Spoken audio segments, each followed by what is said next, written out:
Assalamu alaikum wa rahmatullahi wa barakatuh. In the name of Allah, the most gracious and the most merciful. I thank my friend and teacher who listened my speech. May Allah bless them. The role of scholars in the establishment weighs in two phases.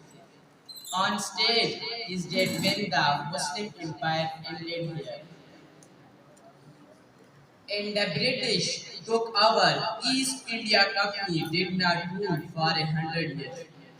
The crown of Great Britain did not rule for 90 years.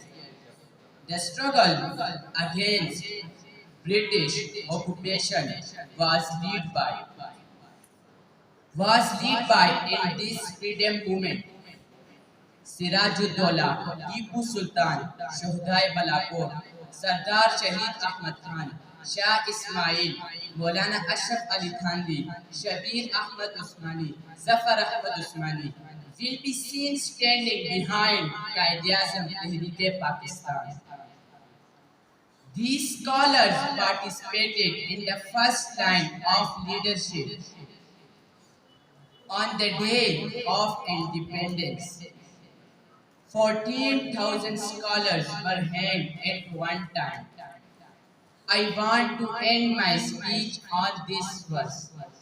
लहू वतन के शहीदों का रंग लाया है, लहू वतन के शहीदों का रंग लाया है, उछल रहा है ज़माने में नाम आज़ादी. I thank you all.